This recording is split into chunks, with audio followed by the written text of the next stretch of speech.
Tawakkaltu 'ala Allah, la haula wala quwwata illa billah. Asyhadu an la ilaha illallah wa asyhadu anna Muhammadar Rasulullah. Allahumma shalli 'ala sayyidina Muhammadin wa 'ala alihi wa sahabatihi ajmain, amma ba'd. Sebelum kita baca lanjutannya, halaman 258, alinea terakhir, dua alinea terakhir,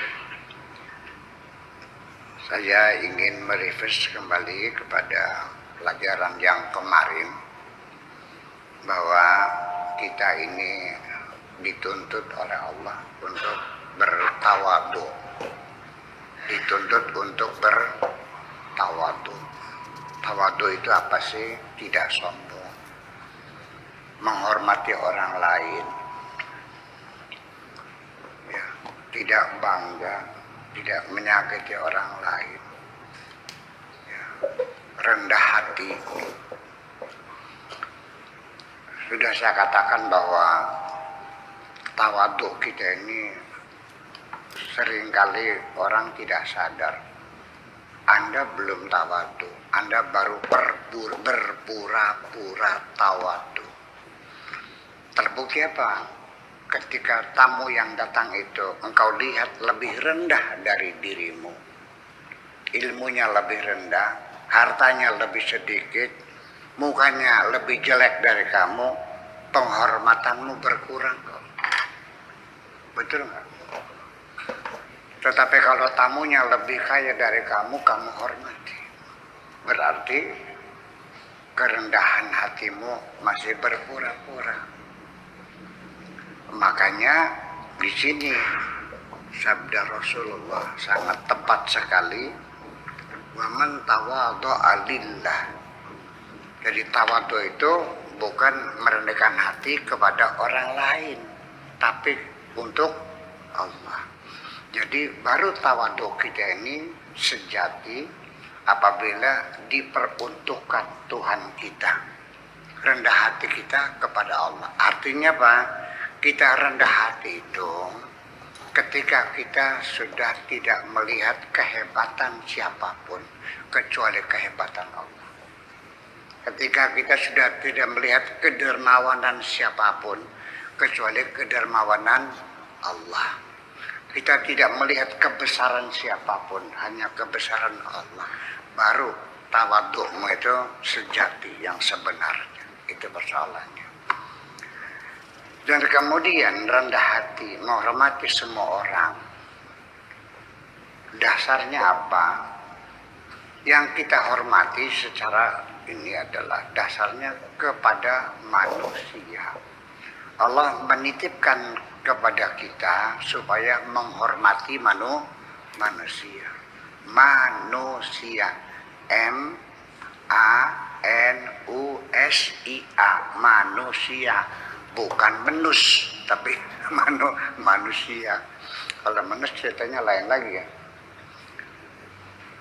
Dengan tidak membedakan yang kita hormati apakah cantik apakah tidak.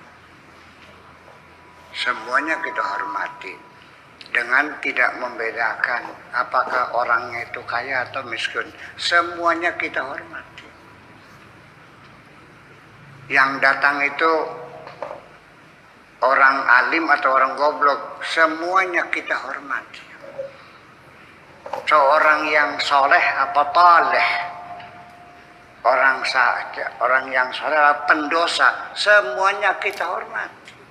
Nggak ada urusan kamu ngorek-ngorek dosa orang lain kok. Yang penting kamu lihat manusia, hormatilah. Dengan tidak melihat warga negaranya apa, dengan tidak melihat perbedaan agamanya apa, nggak ada urusan. Ini yang ingin saya sampaikan. Kemanusiaan yang universal itu adalah yang tidak membedakan suku, agama, ras, warna kulit, agama, dan sebagainya. Karena Allah juga menyuruh kita untuk hormat manusia sejak awal. Sejak kapan? Sejak manusia bentuknya sempurna. Ketika Allah sudah menyempurnakan bentuk manusia di dalam perut ibu, dalam perkembangan embrio manusia itu bertahap, setiap minggu, setiap hari itu ada pertumbuhan perkembangan ya, sampai gambarnya itu sempurna, udah kelihatan matanya, hidungnya, ya mulutnya, kupingnya, jari-jari tangannya, jenis kelaminnya laki perempuan, semuanya sudah kelihatan semua. Itu dikatakan wa idza sawaituhu, dan setelah kusempurnakan bangunannya pada usia 4 bulan, wa nafakhtu fihi mir ruhi, dan aku tiupkan ke dalamnya dari rohku. Nah, baru ketika janin itu berusia 4 bulan, baru dia punya roh kemanusiaan.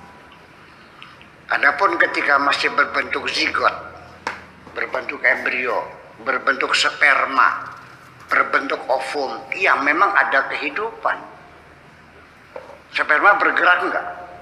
Kayak kecebongko, ya kan? Hidup enggak? Ada rohnya enggak? Ada, tapi rohnya roh kebinatangan, bukan roh kemanusiaan. Makanya wa idza sawaituhu wa nafakhtu fihi min rohi, dan kutiupkan ke dalamnya dari rohku, faqa'u lahu sajidin, maka bersujudlah kamu semua. Bukan bersujud nyembah, tapi menghormati manusia yang di dalamnya ada roh Tuhan, paham nggak? Jadi artinya bahwa ada roh di dalamnya itu. Sesungguhnya bukan kamu saja yang nggak paham, malaikat pun nggak paham, iblis pun nggak paham kenapa disuruh bersujud kepada Adam. Karena mereka melihatnya bentuk zahirnya, jasadnya yang terbuat dari tanah, di dalamnya nggak tahu. Andaikan saya kasih kamu berlian sebesar ini, mau nggak? Mau nggak? Kalau saya masukkan ke kohenya sapi, telepong sapi, saya masukkan, saya kasihkan ini buat kamu, mau nggak? Tapi kalau kamunya tahu di situ ada berlian, mau nggak? Ya tidak pertanyaannya. Jadi di situ pun para malaikat membantah. Ataj'alu fiha man yufsidu fiha wa yasfiku dima wa nahnu nusabbihu bihamdika wa nuqaddisu lak. Mereka nggak tahu. Baru Allah tampilkan talenta Adam itu, wa'allama Adamal asma'a kullaha. Setelah pinter, ya kan, diadu, dipesandingkan dengan malaikat, ya kan, disayembarakan, diajukan pertanyaan-pertanyaan, ternyata malaikat tidak ada yang bisa menjawab, Adam bisa menjawab. Baru mereka sadar, oh kalau begitu potensi manusia luar biasa, kan begitu. Jadi pertanyaan saya, ketika manusia sejak masih janin di dalam perut ibu, sudah ada agamanya belum? Sukunya, warna kulitnya, namanya. Setelah lahir pun yang diperoleh itu warga negara dulu. Lahirnya di Indramayu, ya saya menjadi warga negara Indonesia. Tapi saya menjadi muslim 15 tahun kemudian. Setuju nggak? Anak kecil wajib beragama nggak? Enggak dong. 2 syaratnya, akil dan balik. Ketika saya umur 15 tahun, baru saya beragama Islam. Terus jadi masalah apa? Oke, itu satu. Jadi tidak membedakan. Kita tawadu dalam arti sekaligus merendahkan diri, hati, merendahkan hati, bukan rendah diri ya, rendah hati, merendahkan hati kita, menghormati orang lain. Itu satu pasang. Merendahkan hati, menghormati orang lain. Menghormati orang lain, kalau kita tidak merendahkan hati, ya sombong juga. Orang yang jiwanya sombong tidak akan mampu menghormati orang lain.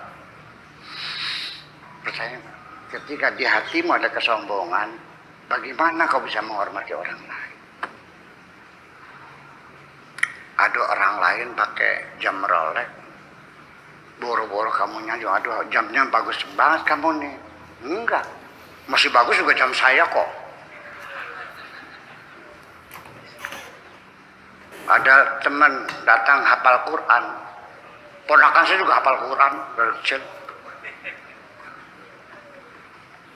Mobil kamu apa? BMW. Mobil saya mah tuh Bugatti, Rolls Royce. Bisa begitu.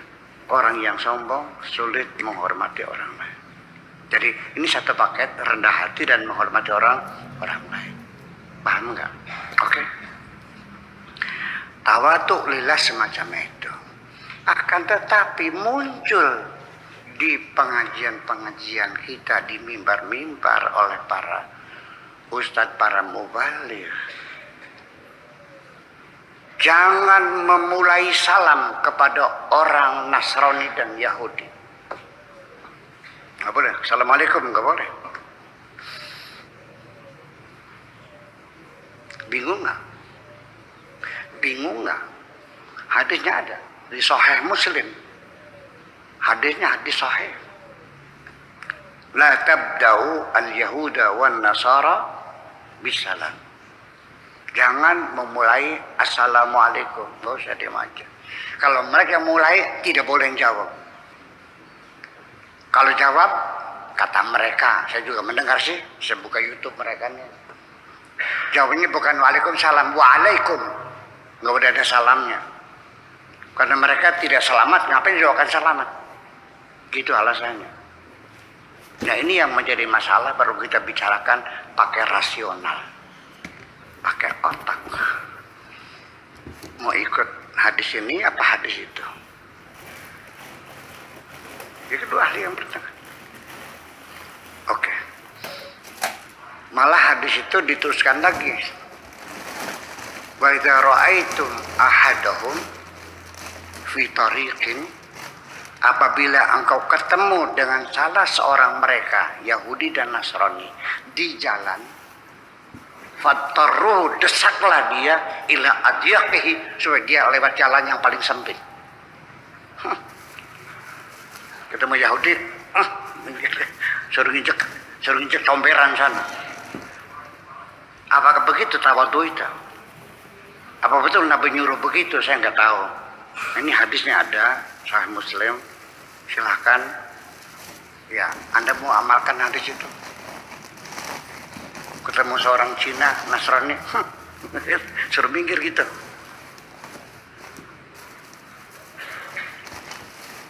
Ada lagi di kitab kuningnya ada, saya baca kuning. Saya juga dulu terindoktrinasi seperti itu. Apa aja?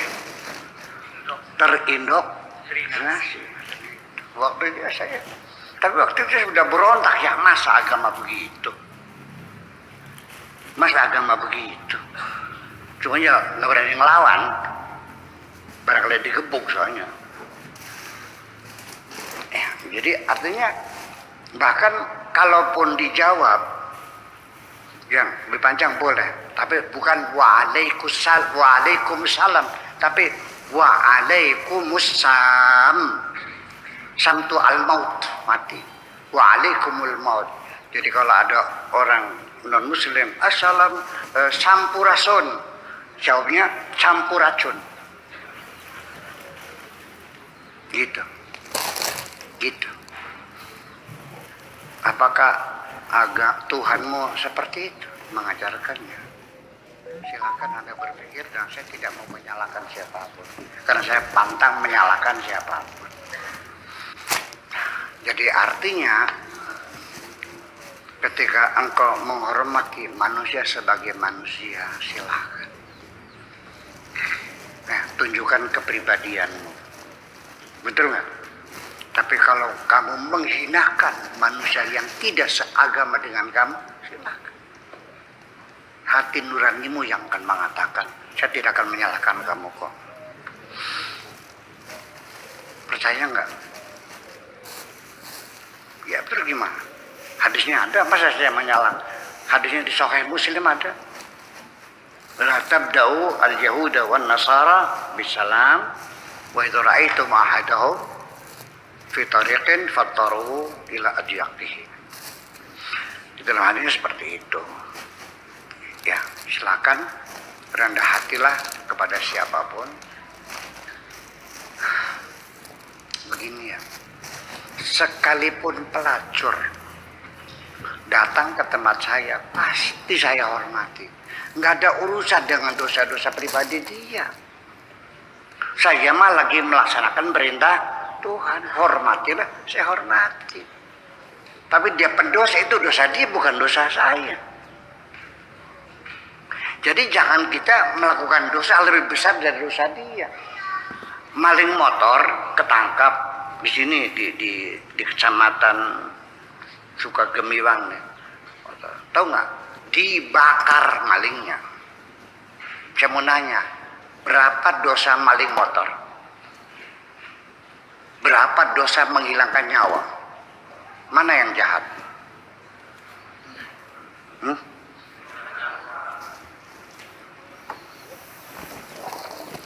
Dia melacur, dosa dia. Saya menghinakan pelacur. Dosa mana? Menghina orang dengan melacur. Nggak usah dijawab. Nanti menimbulkan polemik lagi. Oke.